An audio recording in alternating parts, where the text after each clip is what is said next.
Welcome to the show. I'm your host Don Toole, and on today's show, we're going to cover a lot of topics as it was a very busy week in the world of sports. And today, I would like to welcome back Widener's own Rick Ritter. Rick, thanks for coming on the show. Don, I appreciate you having me, buddy. Thank you. All right, and as we move on with our topics today, as we all know, the Eagles played through a tough game this week. It was a 26-24 win for the Eagles.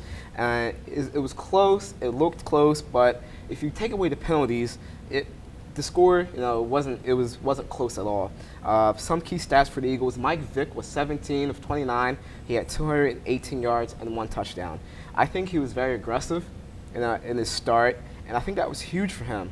Coming off of his injury, how important do you think it was for Mike Vick to be aggressive as he got his, on that first drive? Now, we touched on this a couple weeks ago when I was on here when we talked about how Cobb was in there. It wasn't the same Eagles team that they had out there. Right. But once Michael Vick comes back into the lineup, you have him back there with a line that isn't up to par this year like we talked about before, and he's mobile back there. He can run around and make plays and make guys miss and have that two-threat ability on whether or not he's going to run or if he's going to pass the ball. But it was good to see him get out there and hook up with Deshaun Jackson as the 1-2 threat, as they're as dynamic as any other quarterback-receiver duo in the NFL. Right, and as we saw another key part of the game, as we all know, was a hit on Austin Collie, and there was so much debate about that. Was it a hit? Was it, that bad of a hit? I don't think it was that bad of a hit. He got hit. He was in a defensive position, running with the football, and he got pushed into Kurt Coleman. And I really don't think, that should be a flag.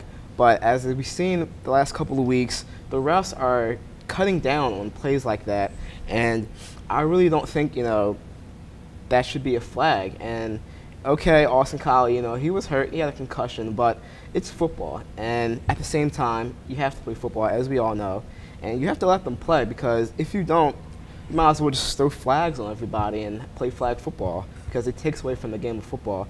What are your key thoughts about what happened or what the NFL should do moving forward on this situation? Well, that hit looked about as clean as it could possibly get, and I think the reason they threw that flag is because of all the hits that have been taking place in the NFL over the course of the past couple weeks and the fines that have been going out. So I think that's why they threw the flag. But the hit itself looked clean. It's scary. You don't want to see any receiver ever go down like that, the way Austin Collie went down and the way his head hit the ground. And he wasn't moving. Usually guys give thumbs up when they're leaving the field, and he gave no thumbs up. His feet weren't moving. So it was a scary situation that you thought he may have been paralyzed. Right. But as far as Kurt Coleman's hit, I think the hit was fine and it was clean. Hopefully he doesn't get a fine, because you don't want to see a guy have to pay money for just playing the game of the football the way it should be played. Right, and luckily for Austin Collie, he left the game with a concussion. So, we hope that he good to see, no damage there. Comes back and gets a speedy recovery, because Colts have been decimated, as we all seen, with their injuries this season.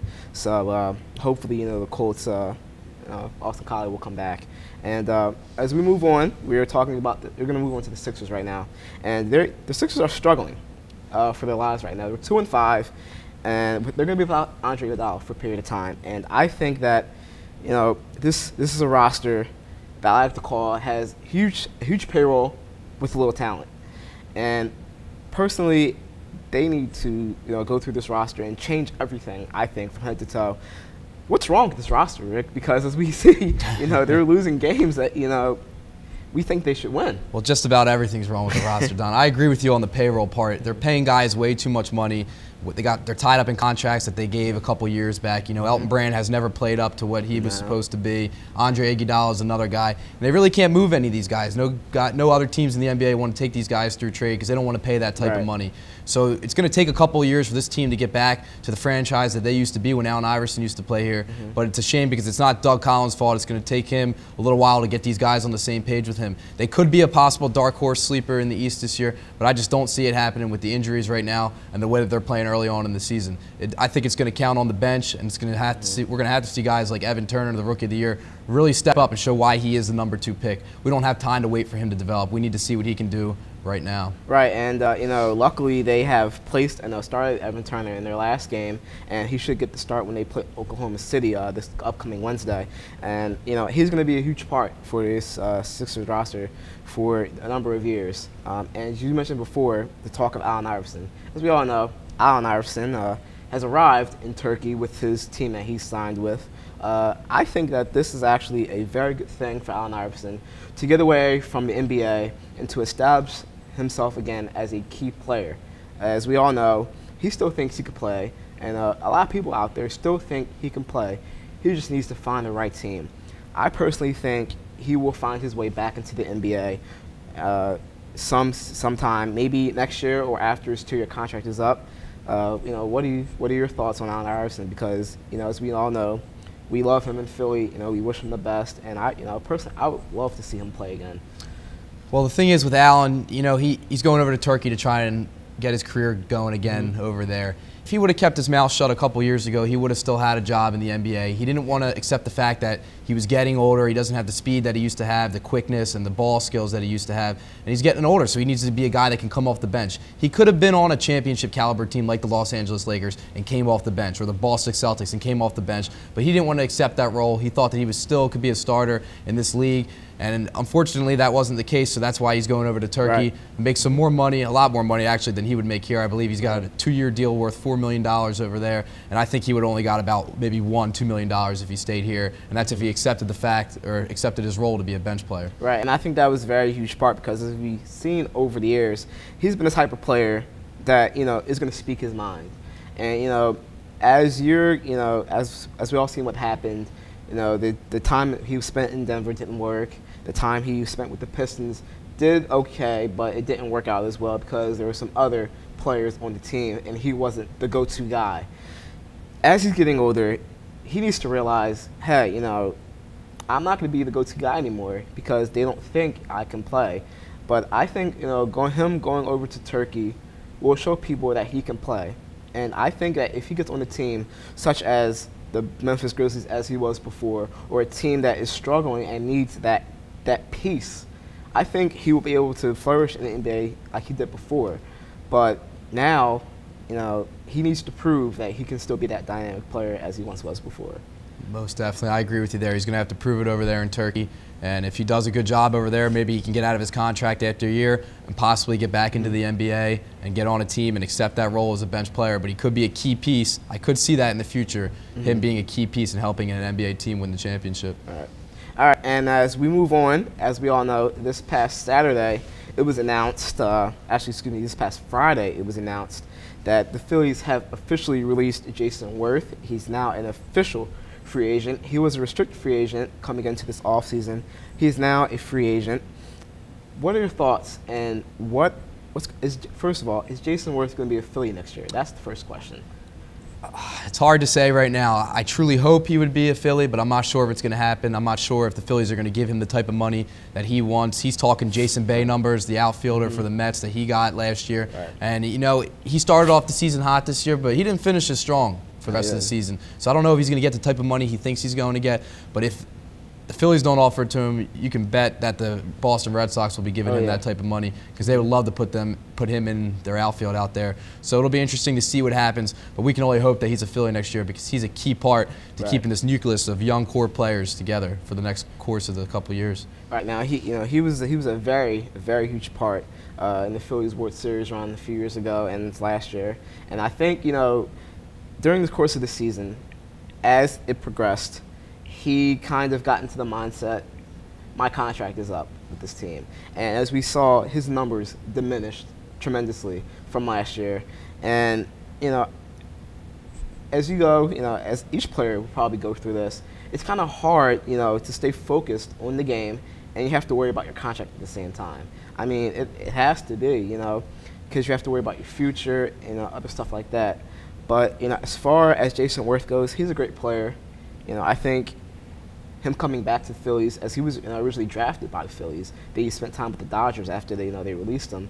But I think him coming back here really got his name out there more, as we all saw. Now, as the Phillies look into the future, as we all know, Dominic Brown is on this team. They brought him up last year. He played a couple key games. What do you think Dominic Brown is going to be to this team? As in the future, as it is right now, he's going to be a starter for the Phillies next year. Well, he showed some signs that he could be a potential superstar in this league, but he's got to be able to do it on a consistent basis. You know, he came up last year, one game he would play good, the next game he's back batting about 220, 230, and we can't be having that in the outfield. So it'll be interesting to see. He's going to have a positive offseason. He's going to have to get in the weight room, put on some weight, and he's really going to have to bat for power if he wants to come in and take the bat away from Jason Worth and fill in for his spot. Right, yeah, and another key part to the Phillies offseason is finding a role in the bullpen. Chad Durbin is now a free agent. He was a huge part to the Phillies offense. I mean, well, for the pitching staff, excuse me. He was a huge part. Also, J.C. Romero is not with the team as well. There was a couple key guys who helped out this team. What do you think the Phillies need to find in pitching this offseason? Because they're going to need people to help. Roy Halladay, Cole Hamels, guys like that. They're going to need help. What do you think they should do? Well, they have the best three pitchers in the game, without a doubt. They got the best starting rotation in baseball today. They need to get some bullpen help to help them guys, and I strongly believe that they need to find a fifth starter that can go in there and back them guys up when they're resting. So it'll be interesting to see what they do and to see what Ruben Amaro wants to do, but we'll definitely be watching and anticipating some big moves this offseason. Yeah, I truly think Phillies need to get a key pitcher to help their staff, and also maybe one more good bench player, or that can help out this team, because they didn't have really good pitch hitting numbers, as Greg Dobbs, as we all know, struggled last year, and Mike Sweeney is a good player, but he probably needs he would be better if he had some playing time as well.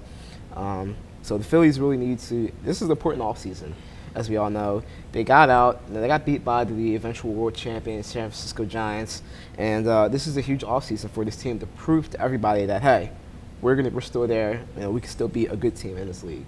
Most definitely, most definitely. We'll have to wait and see what happens. Yeah, Rick, I'd like to thank you for coming on the show again. Appreciate you having me, Don. Thanks a lot, buddy. No problem. Take care. All right, now it is time for my final 2 cents, and this week has to do with the number of flags being thrown in NFL games this year. And my one big concern is that you need to let these players play football, because if you don't, you're going to see things happen that happened in the Eagles game on Sunday, and this is flags being thrown by the refs. Yes, it is their job to make the right calls for the players, and yes, it is their job to look out for the players' safety out there, but there comes a time where you have to understand that the players know they put on these pads for a reason, and they expect to get hit hard.